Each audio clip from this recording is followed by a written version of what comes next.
Hi, I'm Laura Flanders, and this is CityWorks, a co-production of the School of Labor and Urban Studies of the City University of New York and CUNY TV.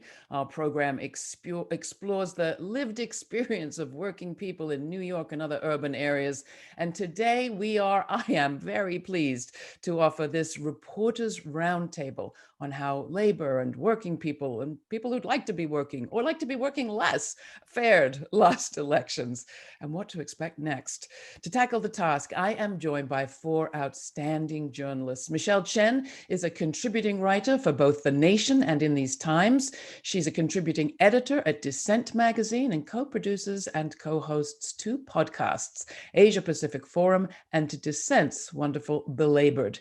Jeet Hare serves as national affairs correspondent for The Nation magazine and is the former senior editor at The New Republic. And Harold Meyerson, well, Harold has been an editor of the American Prospect for 20 years.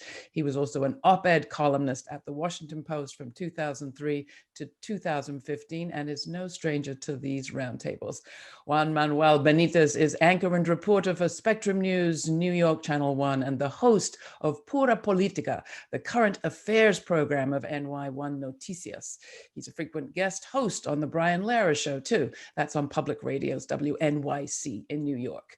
So where do we begin? We could begin in lots of different places, but let's begin with what we think actually happened. There has been a lot of talk about incremental shifts in percentages of demographic votes for different candidates. In particular, a lot of media attention to the incremental increase in the vote count for the Republican candidate, Donald Trump, from various demographic groups who we are all surprised might have voted for Trump. But the big story surely is the epic turnout that we saw this election, such that President-elect Joe Biden and Kamala Harris seem to have won a historic vote haul, some 76, I think, million votes, making it a history-breaking, record-breaking election by all accounts. Let's start with you, Harold. Your top takeaway from just the results so far. Well, first, just a sigh of relief that Joe Biden won, and I do not think that the Trump people will be able to obstruct that, try though they may.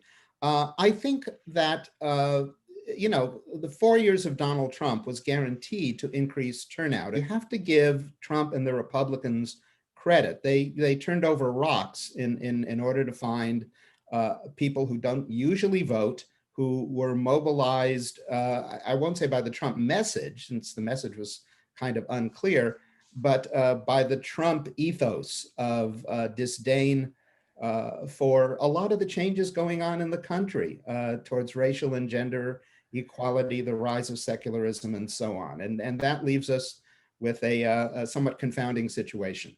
All right, Juan Manuel, I have to get to you about that Latinx vote. I mean, extraordinary shift there, huge demographic group really making itself felt this election. That's right, Laura. And I think we need to be really careful because we tell the same story. Every 4 years, we have to remind Americans that the Latino vote is not monolithic, and it is not like we cannot talk about the Latino vote the same way that we talk about the white vote and the Black vote. So we have an extremely complex Latinx community all over the country that is extremely different in every single different state where it is right now. And it doesn't look like the Latinx vote that Donald Trump got is higher than the share that George W. Bush got in 2004. So there's still a lot of work for Republicans to do if they want to increase their share of the Latino vote in this country. Coming to you, Michelle, I mean, there's an awful lot of categories that a lot of people that fall into that category other. And in this election, more than ever, that other needs to be investigated. The Native American vote, Asian vote in lots of places got counted in other. And then, of course, this question of women, a category that has always been misleading. White women haven't voted majority for a Republican for decades, and yet every election it seems to be breaking news. It's breaking news. 55% of us, apparently, more than last time, a bigger proportion than last time, voted for Trump. White women, that is. We'll talk more about that, but your takeaways from the results so far as you know them, Michelle. Yeah, I guess one of the main takeaways might be don't trust the polls, but in terms of the turnout of white women again for Trump. In the months leading up to the election, there was a narrative going around that Trump was losing suburban women, right? To the extent that Trump himself from the podium was sort of desperately reaching out to suburban women and pleading for them to vote for him because he would put their husbands back to work. And I guess it seems like a lot of maybe a lot of wasted energy trying to read the tea leaves based on conclusions that didn't really turn out to that didn't really materialize. And I still do think that after 2016, there was kind of a lot of soul searching going on with people deciding sort of, what the hell is wrong with white women and how should we reach out to them. And I still think that there's still some work to be done there in terms of, I think there are whole swaths of this country that people don't understand. And even activists that generally represent communities of color and marginalized communities really have to understand what's going on with white people in a way that perhaps isn't really as sexy in terms of understanding the electorate. But I think that Trump has kind of proven that you can have, I wouldn't say he's a true populist in any sense, but he has tapped into a vein of something that he continues to mine fairly successfully. Were it not for the events of the last few months of the pandemic, I mean, I think we would have been looking at a pretty different electoral outcome. Yeah. Jeet, let me come to you. Jeet, here for a look at the labor vote. Union households, as usual, voted majority Democratic. I think Joe Biden, according to the Edison polls, got like 56% of union household votes. But Donald Trump seems to have gotten 40% of them. And of voters who said that the economy was the most important issue, a shocking 83% seem to have gone Trump's way. Again, without forgetting who seems to actually have won this election, and let's just say has won this election. What do you make of the continuing appeal of Trump, even in union, which is to say households that historically have been fairly politically educated, fairly politically engaged, and more reliable perhaps than other white voters to vote Democratic? Yeah, well, it depends on which unions as well. Like I think, in Nevada, the sort of, Latino union workers, went, thanks in large part to the Sanders campaign, went, stuck with the Democrats. But I think it really depends on the campaign. And I think we haven't talked about the campaign. Biden campaigned on the unfitness of Donald Trump. And Trump campaigned on saying, well, I did good things for the economy. So Trump was able to talk about the economy in a way that Joe Biden did not. Well, let me just ask you for more on that, Jeet, because I'm talking to you from a sort of rural area, not a sort of rural, one of the 6 most rural districts in America, upstate New York, just 100 miles from Wall Street, but barely undercovered in our mainstream media. We've got a local factory here with, I think, 100 cases of COVID right now. And yet a debate around closing the economy versus opening it that really Trump won. So yes. Can we talk to that question? There was very little attention to people like those living around me who felt that only a Trump vote stood between them and bankruptcy or poverty or homelessness, even if the price they paid was getting sick. Yeah, well, I think that the reason that they lost the COVID debate was that it was all about expertise. And this is the Democrats pitching themselves as a party for the suburban college-educated voters will trust Dr. Fauci, will trust expertise.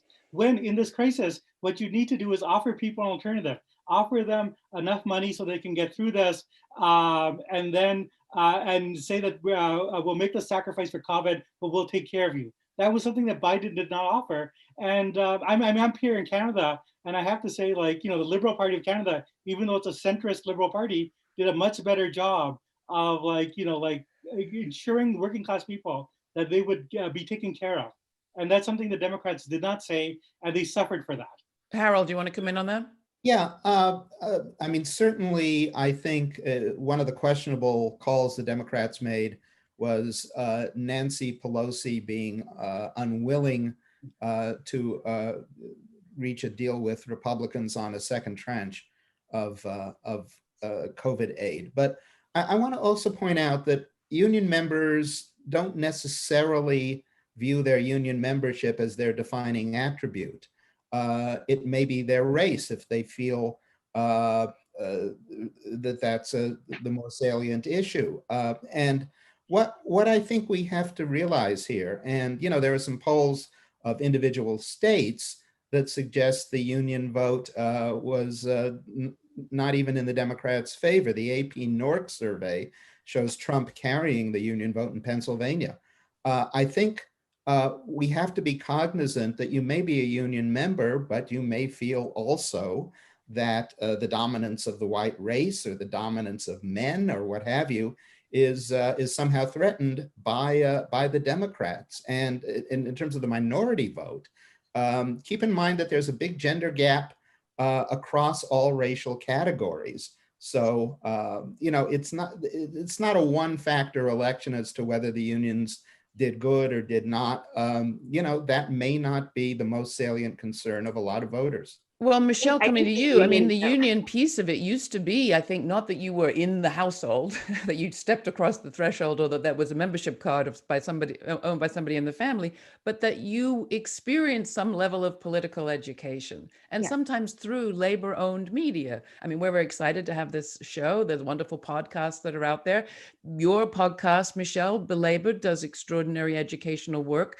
But what role do you think, or what kind of a job do you think our traditional labor movement is doing these days on that political education piece? I mean, I think the category of union voter, and I say this as someone who cares a lot about the labor movement, I think the category of union voter is increasingly pretty useless, not just because unions as a part of the workforce, the union represented sector of the workforce is shrinking continually, but because you have to look at, what sector do they work in? What are the demographics of the workforce? I mean, the face of the labor movement in terms of the fastest growing parts of it now are, women of color. I think maybe, one of the biggest symbols of how sort of irrelevant unions have become as a grassroots political force was in the Black Lives Matter protests that were roiling the country, and the AFL-CIO. I mean, the biggest statement that they made came after somebody set their headquarters on fire during the middle of the protest. I mean, not really labor's finest hour in terms of becoming a relevant force in Thanks, Michelle. If people want to find out more about the backstory on that, I urge them to check out our last episode, or maybe it was 2 episodes ago, of City Works, where we talked about exactly that. I think I'm going to shift now to where do we go next? How do we act, and how do we organize, particularly as people who care about workers, working people, and people who might like in the future either to work more or to work less? I had a chance to speak for my own program with Mary Kay Henry, the president of the SEIU, and she had this to say about the normality that we were promised. She doesn't actually want us to go back there. Here's Mary Kay. Yeah, I have to tell you, again, we refuse to return to thinking about the past as a measure for what we should expect in the present. And because the depth of the crisis is so beyond anything anybody's ever experienced, and we've just seen huge shifts happen in the last 8 months.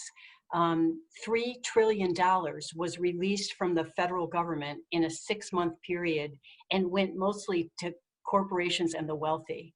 We have to be as bold and transformative in how we tackle the crisis for everybody in this nation. And so we intend to stay in the streets, to double down on organizing of non-union workers, of uniting our fights across movement, and expecting federal and state government to do bold transformational change in all aspects of our lives. So my obvious follow-up question to her on my program, and you can check it out at lauraflanders.org or on PBS stations or on YouTube, was how do you do that when you didn't have the big blue tsunami that many people were expecting, either in the Senate or the House? Lost about half a dozen House seats, retained a majority, but it's smaller. And looks like the Republicans will probably retain their edge in the Senate, although we don't know. 2 Senate seats are up for deciding in January. So Jeet, to you on that, how do we go from here to the next place? Well, I think the first thing we have to recognize is that there was an anti-Trump majority and a strong majority. It's very rare to unseat a sitting president, but that the Democrats as a party failed. And I think that they failed because they just ran on anti-Trump and they kind of splintered their own coalition. If you remember the Democratic convention, it was this, I call it the second Republican convention, because they had John Kasich and they had a lot of Republicans. And so that strategy of trying to appeal to Republicans to defeat Trump, it achieved its goal, but it weakened the Democratic Party. So the next goal is the Democrats have to run not just against Trump, but they have to run against Republicans. And you need outside forces to force them to do that. You need this sort of cold, I think Joe Biden was really saved by activists in Pennsylvania, Wisconsin, Michigan, who really got out the vote in a way that he himself was not able to do, and Hillary Clinton wasn't. So we have to really take those activist forces and get them to work against the Democratic Party to force them to become a more progressive party.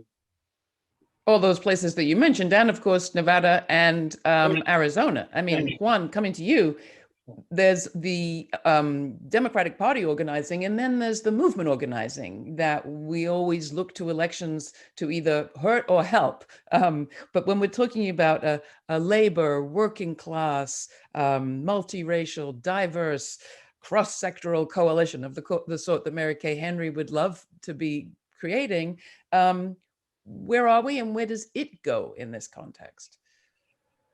Laura, we're just seeing how the Democrats, right after the election, are throwing all those groups under the bus. They needed all those progressive groups and labor groups and immigrant communities and working communities to really unite so they could help Joe Biden get to the White House.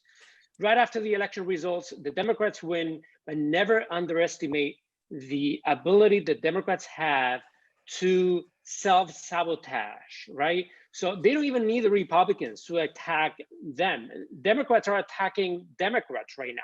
They are questioning whether they went too far with slogans, with Medicare for all, with immigration reform, with defund the police.